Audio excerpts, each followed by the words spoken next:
Bueno, buenas tardes. Mi nombre es Julie Méndez y estoy actualmente cursando la materia de trastornos del aprendizaje cognitivos y del comportamiento. El día de hoy vamos a realizar un video sobre el tema de la disgrafia, un trastorno del aprendizaje que afecta justamente la parte de la escritura y que puede tener un gran impacto en el desarrollo escolar y emocional de los niños.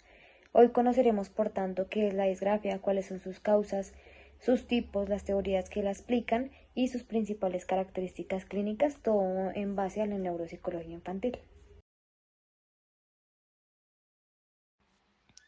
Según Rosselli, Matute y Ardila 2010, la disgrafia es un trastorno de la expresión escrita que se manifiesta en dificultades persistentes para reproducir letras, palabras o textos de una forma clara y organizada, sin que exista por tanto una deficiencia intelectual o sensorial que lo pueda explicar. Desde la neuropsicología, la disgrafia implica alteraciones en los procesos motores, en los procesos perceptivos, visoespaciales, lingüísticos y también ejecutivos, que intervienen en la escritura. Aranco Rivera y Olavarrieta 2017 explican que escribir no solo es trazar una letra, sino implica planificar, organizar ideas, el transformar el lenguaje hablado al lenguaje escrito y por tanto también coordinar movimientos finos precisos. Por lo tanto, la disgrafia no es solo un problema de pereza o de desinterés, sino que es una dificultad neuropsicológica que requiere comprensión y también apoyo especializado.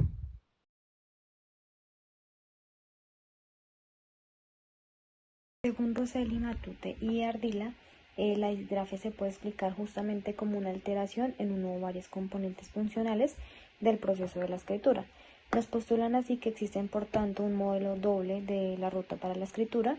en lo que implica dos procesos o dos rutas cognitivas. La primera ruta siendo una ruta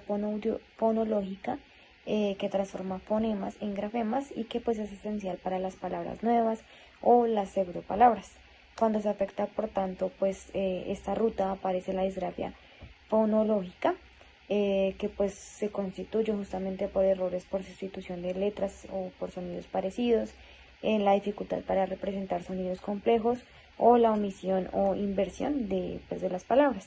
Y la segunda ruta, que es la ruta léxica, que justamente pues permite escribir palabras conocidas como unidades completas y se usa específicamente para palabras irregulares. Cuando esta se afecta aparece por tanto la disgrafia superficial o léxica y el niño escribe pues por tanto también como suena, generando así errores ortográficos basados en reglas fonológicas incorrectas. Según Semruth, Klickman y Tetter, la disgrafia se comprende por tanto como un trastorno del aprendizaje en donde la escritura es el producto final de múltiples procesos lingüísticos. Estos componentes lingüísticos afectados pueden ser o están clasificados dentro de la conciencia fonológica, que pues es justamente la dificultad para analizar los sonidos del lenguaje, las representaciones ortográficas internas, en donde no se consolidan patrones de escritura, el acceso rápido al léxico, pues demostrando, digamos, la lentitud para recuperar las palabras, y la gramática y morfosintaxis, que pues afecta la coherencia que tiene el texto escrito. Por tanto, también nos hablan de tipos de afectación según este enfoque, en donde tenemos, por ejemplo, lo que es la disgrafia lingüística, en donde aparecen errores ortográficos complejos, dificultad para elaborar frases o textos y alteraciones morfológicas. También pues se nos presenta la disgrafia por déficit en memoria de trabajo, que se constituye básicamente pues por la incapacidad para planear la frase mientras escribo o el olvido de las palabras en medio del proceso. Por otro lado, Arnedo, Montes, Benvire y Triviño, justamente desde casos clínicos, enfatizan el papel del procesamiento motor y fino y la integración visomotora. Es por ello que postulan aquellos principales elementos afectados, dentro de los cuales estaría la planificación motora, habiendo una dificultad en programar la secuencia de movimiento para escribir la letra, también la automatización del gesto gráfico, pues cuando no se automatiza cada letra requiere un esfuerzo consciente, por tanto existiría una lentitud y fatiga. Por otro lado, también tenemos la integración visual y motora necesaria para mantener el tamaño, la forma y la orientación de las letras y por último el procesamiento perceptual, En este caso, pues el niño puede no reconocer errores en su propia escritura.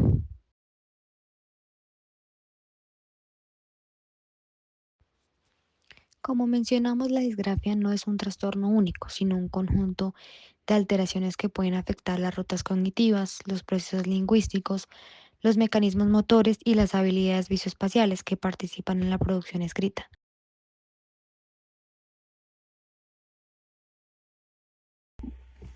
Según Rosselli, Matute y Ardila, así como Semrod y Klickman, la disgrafia fonológica se produce justo cuando hay un tipo de fallo en la ruta fonológica del modelo de la doble ruta. Por tanto, el niño no logra convertir correctamente los fonemas en grafemas. ¿Cuáles son aquellos tipos de manifestación? Justamente los errores por sustitución de letras que representan sonidos similares, la omisión de sonidos dentro de las palabras, la adición o inversión de fonemas, la imposibilidad para escribir pseudopalabras y la dificultad para escribir palabras largas o pues para escribir palabras mucho más complejas. Un ejemplo justamente de este tipo de disgrafia es que el niño escucha o se le dice que escriba plato, pero pues puede escribir o confundir y escribir pato.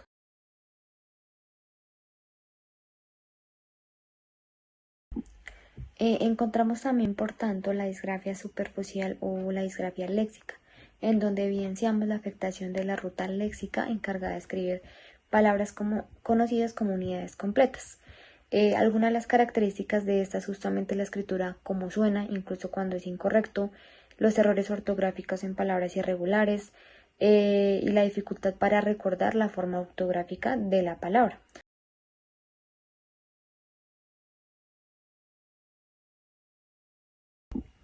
Por otro lado, tenemos también la disgrafia profunda, que pues según Rosselli, Matute y Ardila, es cuando falla simultáneamente las dos rutas, la fonológica y la ruta léxica.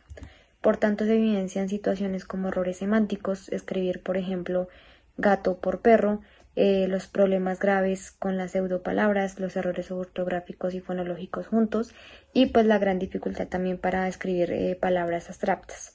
Un ejemplo de esto es, por ejemplo, ponerle silla y que él escriba mesa o sila sin la doble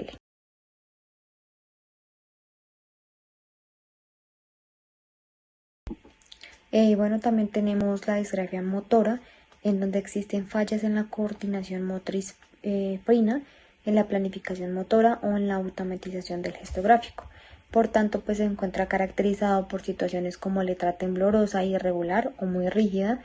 la evidencia también de un trazo lento, de esfuerzo excesivo, el problema en la presión del lápiz, que puede ser muy fuerte o muy suave, el dolor o la fatiga también al realizar la escritura.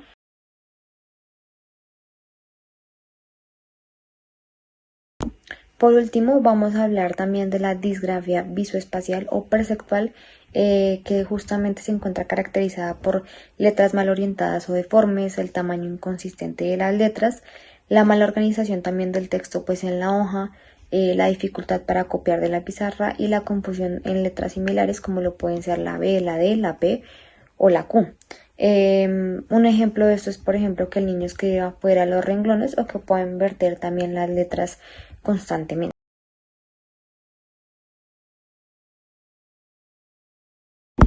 Por último, para cerrar y sintetizar, porque pues ya hemos hablado de algunas de las características o ejemplos en donde podemos identificar los diferentes tipos de disgrafia, vamos a hablar en reglas generales sobre algunos tipos o manifestaciones de la disgrafia, la cual puede ser la letra ilegible o inconsistente, los errores ortográficos frecuentes, incluso pues en palabras conocidas, la mala organización en específico en textos, letras desiguales, márgenes desordenadas, la dificultad para copiar de la pizarra o para distinguir renglones, la tensión muscular, la lentitud en la producción escrita, entre otras.